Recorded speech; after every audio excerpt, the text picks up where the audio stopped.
নমস্কার, নিবেদন করছি কবি অপূর্ব গোস্বামীর লেখা কবিতা রবি দাদুর জন্মদিন।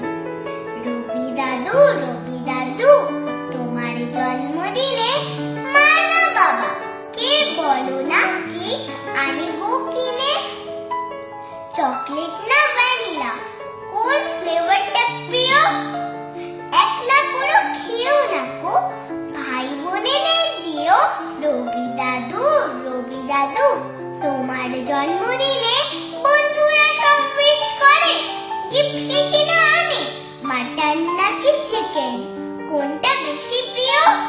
আমার মতে জন্মদিনে চিকেন চিলি দিও।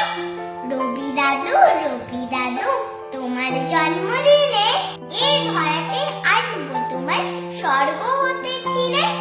কেক কাটবো, করবো পার্টি, বিশাল আয়োজন, ছন্দে ছড়ায় মন ভরাবো, প্রমিস করছে